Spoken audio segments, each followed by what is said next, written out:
Want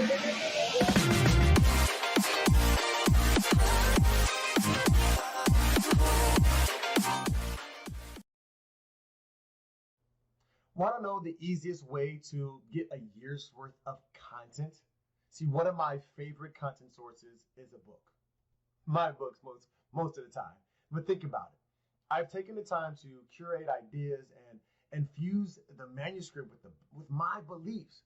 But every idea can be expanded on because I didn't write an encyclopedia on the topic. So in this video, I'll show you how to pull a year's worth of content from your book. And if you stay with me to the end, I'm going to give you a simple strategy to help you design your content for maximum engagement. My name is Fortune. I'm a self-publishing strategist for established coaches and consultants who want to write a book and use that book to grow their business. And I've created a proprietary method of getting your book out of your head in less than 4 hours using just a phone and a few websites. Now, you can get a year's worth of content from one book. And that's what I'm going to show you how to do today. But let me begin by showing you the opposite strategy. See, several of my publishing mentors teach it to this day, a book writing strategy that they use published content. The idea is to collect your blog posts, tweets, Facebook and Instagram posts, and any other content that you created. Then you organize that idea, the ideas you've collected, into a manuscript. Just put it into the right order. And it's one of the easiest ways to put together a book. Notice I did not say write a book. Now here's the thing. If it works one way, it's going to work the other way. And it's just as easy. So let me give you these 3 tips on how to pull all a year's worth of content from your book. Now, before I get into it, I'm going to ask you a simple question, quick question for you. If you have a lot of content you've already created, would you prefer to just collect that content and turn it into a book, or would you rather write the book from beginning to end? I want to hear your answer down in the comments. Would you just want to collect the ideas and put together a book, or do you want to write the book? Put that in the comments for me, okay? I appreciate your feedback. Now, back to these points, the 3 points for you. And since you're going to answer that question for me, of course, I'm going to start off with a bonus point here. The first one is to turn your fascinations into fascinating content. And I want to go to my screen and kind of show you exactly what I mean here by this. See, fascinations are bullet points. So you've already created a sales letter. And when you create the sales letter, you will have pulled the ideas, your bullet points, otherwise called fascinations, from your book. So if we scroll through the sales letter from one of my books here, we have some bullet points right here. If you want to write a book and cannot figure out what to write or how to get your ideas out of your head, this book shows you how to turn your words into profit. So I can immediately turn that bullet points right here, this fascination, into a piece of fascinating content talking about how to turn your words into profit. Just thinking about that piece there. Let's scroll down a little bit more. Let's look for another bullet point. Let's see, random topic here. So choose this one. Your book is being judged. Learn how to optimize the 5 things people judge that draw readers to your content before they open it. So now I can do a whole piece of content specifically on this one bullet point on how people are judging your book, the different pieces they are judging. That's their cover, your back cover, your title, the description, your table of contents, and that first introductory chapters. Those are some of the ideas that people are judging when they first look at your book. So I can create a whole talk on that topic. And these are pulled from the book. They're already curated from your book. So here's the bonus piece about this is that if you've done your sales page right and done it well, you've already kind of worded your title for what you're going to talk about in your piece of content. Okay, so that's your bonus one. Let's go into the other 3 pieces here. The next one we're going to go into is about using your outline as inspiration. So let me go back over to my outline. I'm going to go to the Easy Way book writing workshop. Now, the reason why I'm using this, it says workshop, is because I actually turned this workshop into a book. I specifically went into this workshop with the idea that I was going to turn it into a book. So this is my book's outline. Now, there's a lot more stuff in here. There's videos, there are extra graphics that did not make it into the book because obviously it was a book. But what you can do is look at the different things that you put into your outline. 5 ways to publish. And I can create a whole talk specifically going into get paid to publish. The 2 ways of doing that are in getting paid to publish, which are vanity, hybrid, and then self-publishing. I can specifically do a piece of content just talking about that. That's one idea from this outline. Let's scroll down a little bit and just randomly stop somewhere. Let's see. Oh, there we go. The 4-Hour Chef. What I'm talking about here is how to create your subtitles. So subtitles must give the benefits of reading the book. So I can definitely go directly into or do something here, research bestsellers and keywords. I can do a video on how to research bestsellers and keywords so that you can come up with your subtitles. Again, this is content that's coming directly from the outline. It's so easy to pull several. Let's see, this is 10 chapters, and I can easily pull from this at least 3 ideas from each chapter. Now, 3 times 10 is 30.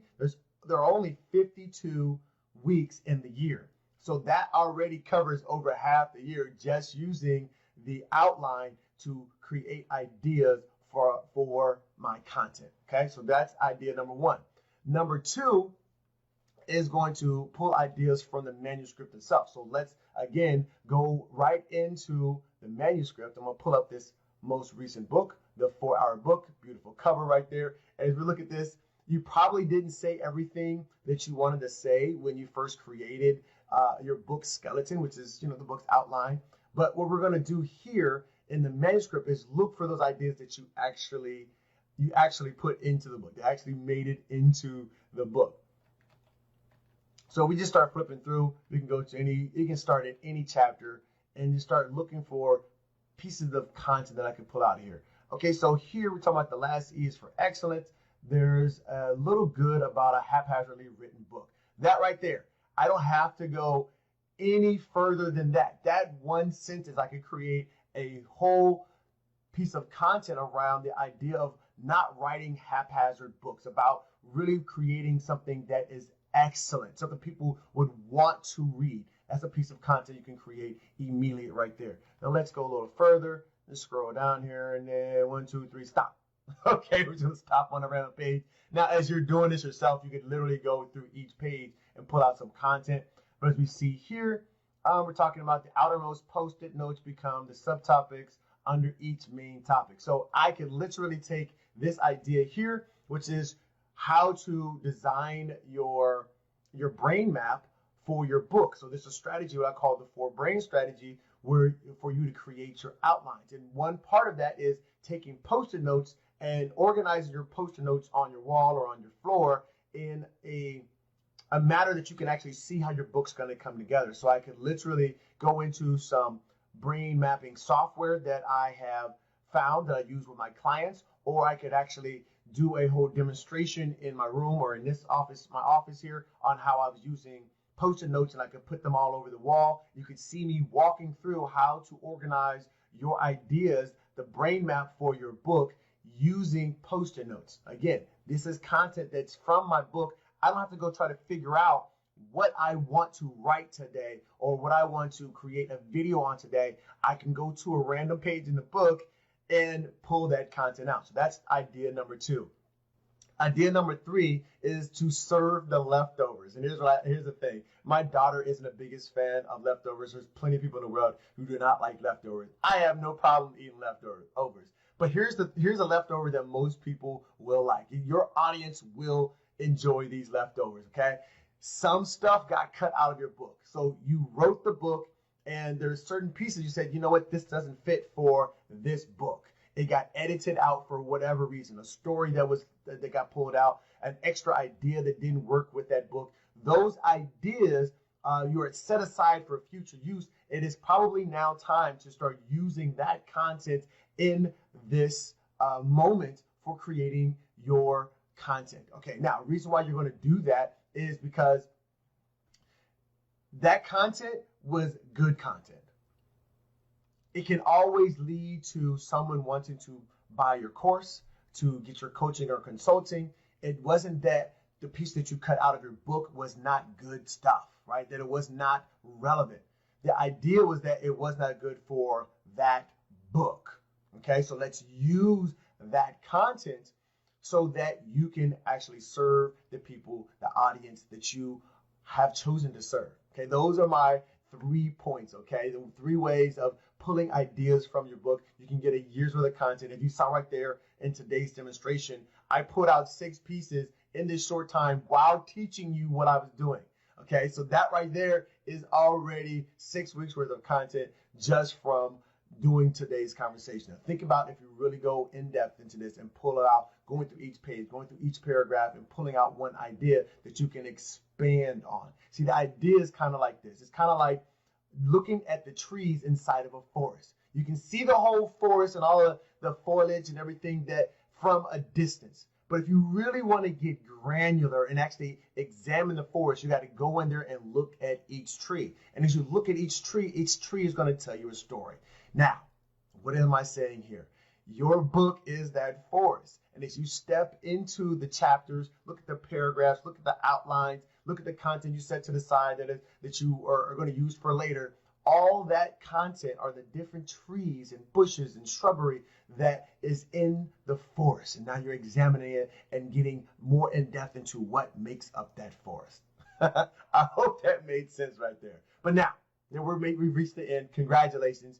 You've made it here. And I promise I'd give you my best content creation strategy. And it's called the story formula. Now, this story formula, I've created many courses around it. And it always amazes me the feedback I get for this one simple strategy. In fact, what you've heard here today is me taking you through the story formula. I took all the content that I needed and put it into a framework, and then I delivered it to you in that story formula framework. Okay, so if you want a copy of that sent to you, just give me the word story in the comments. Go ahead and drop that in the comments, STORY, and I will get that to you. Now, as always, you can be, you can do, you can have anything you want in this world. You just got to believe.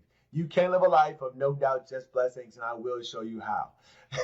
Now, always remember, you're only one book away from your next breakthrough in your life or in your business. So go out there and make life happen every day. God bless, and I'll talk to you next time.